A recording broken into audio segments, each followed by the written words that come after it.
Hello everyone. ఈ వీడియోలో 2025 physiology are medicine కేటగిరీలో నోబెల్ ప్రైజ్ ఎవరికి వచ్చింది, వాళ్ళు చేసిన డిస్కవరీ ఏంటో ఎక్స్ప్లెయిన్ చేస్తాను. ముందుగా ఈ year 2025 Nobel prize in physiology and medicine ముగ్గురికి ఇవ్వడం జరిగింది. ఎవరెవరు వాళ్ళంటే Shimon Sakaguchi from Japan, Mary Brunkow and Fred Ramsdell from America. ఈ ముగ్గురికి కంబైన్డ్గా ఇవ్వడం జరిగింది. వీళ్ళు చేసిన డిస్కవరీ ఏంటంటే discoveries concerning peripheral immune tolerance. Peripheral immune టాలరెన్స్ని డిస్కవర్ చేయడం వల్ల వీళ్ళకి నోబెల్ ప్రైజ్ ఇవ్వడం జరిగింది. అయితే let us understand what is this peripheral immune tolerance అంటే ఏంటి, వాళ్ళు చేసిన రీసెర్చ్ ఏంటో అర్థం చేసుకుందాం. ముందుగా let us understand about immunity. Immunity చేసేది ఏంటి అంటే మన బాడీని అటాక్ చేసే వైరస్ని కానీ, బ్యాక్టీరియాని కానీ, పారాసైట్స్ని కానీ న్యూట్రలైజ్ చేస్తుంది.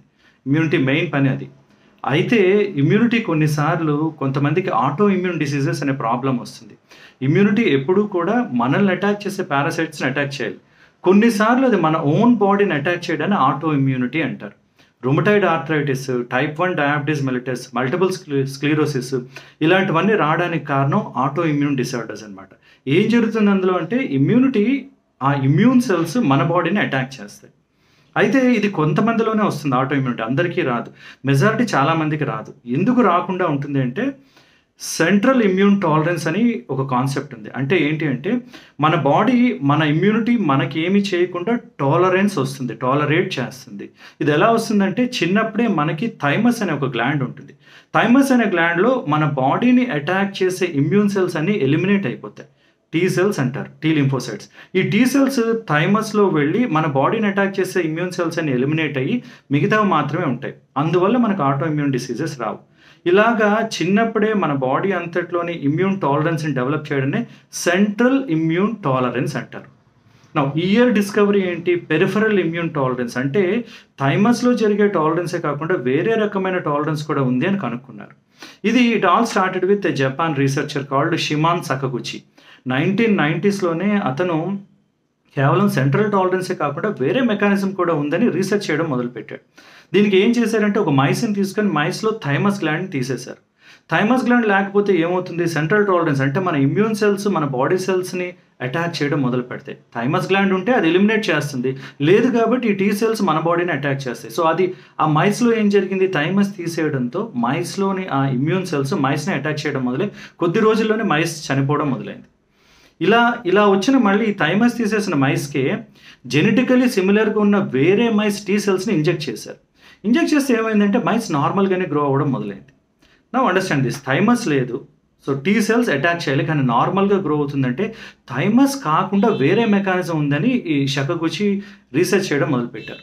సో ఇలా రీసెర్చ్ చేసి ఏం రియలైజ్ అయ్యారంటే 1995లోనే అతను ఒక కొత్త రకమైన టీ సెల్స్ ఉన్నాయని ప్రపోజ్ చేయడం జరిగింది. యూజువల్గా టీ సెల్స్ 2 టైప్స్ ఉంటాయి. Helper T cells or CD4 cells, killer T cells or CD8 cells అంటారు. CD అంటే క్లస్టర్ ఆఫ్ డిఫరెన్షియేషన్, అదొక టైప్ ఆఫ్ రిసెప్టార్. ఈ రిసెప్టార్ సెల్ మీద ఉంటే ఆ పర్టికులర్ రిసెప్టార్ ఉంటే వాటిని CD4 సెల్స్ అని, లేదు CD8 టైప్ ఆఫ్ రిసెప్టార్స్ ఉంటే CD8 సెల్స్ అని అంటారు. ఈ రెండు కాకుండా 3వ రకం రెగ్యులేటరీ టీ సెల్స్ ఉన్నాయి అని సకగుచి ప్రపోజ్ చేశారు. వాటి మీద CD4 అండ్ CD25 రిసెప్టార్స్ కూడా ఉంటాయని ప్రపోజ్ చేయడం జరిగింది 1995లో. చాలామంది దీన్ని యాక్సెప్ట్ చేయలేదు, ఎందుకంటే రీసెర్చ్ అంతా జరిగి ప్రూవ్ అయినంత వరకు యాక్సెప్టెన్స్ రాదు. సో ఆయన రీసెర్చ్ చేస్తూ రావడం మొదలుపెట్టారు. నా నెక్స్ట్ మిగతా 2 రీసెర్చర్స్ దీన్ని ప్రూవ్ చేశారు. ఎలా చేశారంటే మ్యారీ బ్రాన్కోవ్ అండ్ ఫ్రెడ్ రామ్స్టెల్ ఇద్దరు ఒక బయోటెక్ కంపెనీలో వర్క్ చేసేవారు. ఆ బయోటెక్ కంపెనీ ఎయిమ్ ఏంటి అంటే ఆటో ఇమ్యూన్ డిసీజ్ని ట్రీట్ చేయడానికి డ్రగ్స్ ప్రిపేర్ చేసేవాడు. యుఎస్లో ఉంది అది, వాషింగ్టన్లో. సో ఆ రీసెర్చ్ భాగంలో ఏం చేశారు అంటే స్కర్ఫీ అనే ఒక పర్టికులర్ మైస్ ఉంది. ఆ పర్టికులర్ మైస్లో ఎక్స్ లింక్డ్ మ్యూటేషన్ ఒకటి రావడం వల్ల ఆ మైస్ ఆటో ఇమ్యూన్ డిసీజ్ వచ్చి చనిపోతుంది.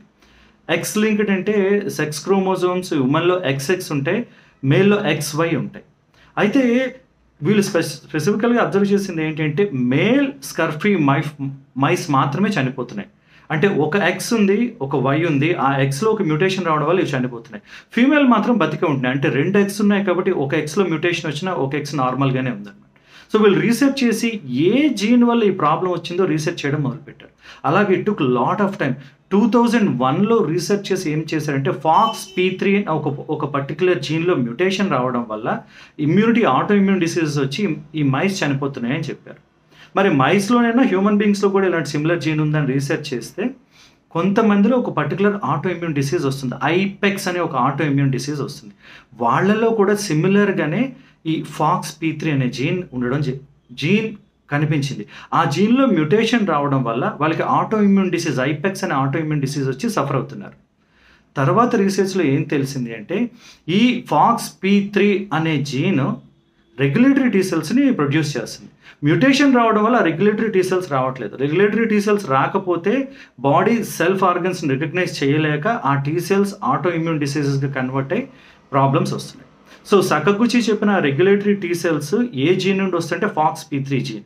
FOXP3 జీన్ గాని మ్యూటేట్ అయితే ఏమవుతుంది? రెగ్యులేటరీ టీ సెల్స్ రావట్లేదు, సెల్స్ చనిపోతున్నాయి. సో కంబైన్డ్‌గా ఈ ముగ్గురు చేసిన రీసెర్చ్‌నే పెరిఫెరల్ ఇమ్యూన్ టాలరెన్స్ అంటారు. పెరిఫెరల్ ఎందుకు అన్నారు అంటే నార్మల్‌గా సెంట్రల్‌లో ఏం జరుగుతుంది? థైమస్ గ్లాండ్ బాడీని అటాక్ చేసే టీ సెల్స్‌ని ఎలిమినేట్ చేస్తుంది. ఈ పెరిఫెరల్ ఇమ్యూన్ టాలరెన్స్‌లో ఏం జరుగుతుందంటే ఏదైనా ఒక సెల్‌ని మన బాడీ సెల్‌ని టీ సెల్ అటాక్ చేయకపోతే ఈ రెగ్యులేటరీ టీ సెల్స్ వెళ్ళి ఆ అటాక్ చేసే టీ సెల్‌ని న్యూట్రలైజ్ చేస్తాయి ఆర్ ఇన్హిబిట్ చేస్తాయి. Look at this diagram. Normal cell ఉంది. దాన్ని ఒక టీ సెల్ అటాక్ చేస్తే నార్మల్ సెల్‌ని ఈ రెగ్యులేటరీ టీ సెల్స్ వెళ్ళి ఆ టీ సెల్స్‌ని ఇన్హిబిట్ చేస్తాయి. సో దీన్ని పెరిఫెరల్ ఇమ్యూన్ టాలరెన్స్ అంటారు. అయితే దీని అప్లికేషన్స్ ఏంటి అంటే ఆటో ఇమ్యూన్ డిసీజెస్‌లో ఈ రెగ్యులేటరీ టీ సెల్ ప్రొడక్షన్ గాని పెంచితే ఆటో ఇమ్యూన్ డిసీజ్ వచ్చే ఛాన్స్ తగ్గుద్ది. ఇంటర్లూకిన్ 2 అనే ఇమ్యూన్ మీడియేట్స్‌ని స్టిమ్యులేట్ చేస్తే అవి రెగ్యులేటరీ టీ సెల్స్‌ని పెంచుతాయి. రెగ్యులేటరీ టీ సెల్స్ పెంచితే ఆటో ఇమ్యూన్ డిసీజెస్ తగ్గుతాయి. Second one cancer. క్యాన్సర్‌తో ప్రాబ్లమ్ ఏంటంటే క్యాన్సర్ సెల్స్ డివైడ్ అయ్యి మల్టిప్లై అయ్యేటప్పుడు ఇమ్యూన్ సెల్స్ క్యాన్సర్ సెల్స్‌ని అటాక్ చేయవు. ఎందుకు అంటే ఈ రెగ్యులేటరీ టీ సెల్స్ ఇమ్యూనిటీని ఇన్హిబిట్ చేసేస్తున్నాయి. ఆ రెగ్యులేటరీ టీ సెల్స్ గాని తీసేయగలిగితే ఇమ్యూన్ సెల్స్ యాక్టివేట్ అయ్యి క్యాన్సర్‌ని అటాక్ చేస్తాయి. Third one organ transplant. Kidney transplant, liver transplant చేసేటప్పుడు బయట నుండి వచ్చే ఆర్గన్ కాబట్టి ఇమ్మీడియేట్‌గా బాడీ దాన్ని అటాక్ చేస్తది. ఒకవేళ రెగ్యులేటరీ టీ సెల్స్‌ని స్టిమ్యులేట్ చేసి ఈ ట్రాన్స్‌ప్లాంట్ చేసిన ఆర్గన్ కూడా టాలరెన్స్ తీసుకొస్తే ఆర్గన్ ట్రాన్స్‌ప్లాంట్ రిజెక్షన్ ఉండదు, యాక్సెప్టెన్స్ వస్తుంది. ఇవి దీని applications. I hope this is understandable. All the best.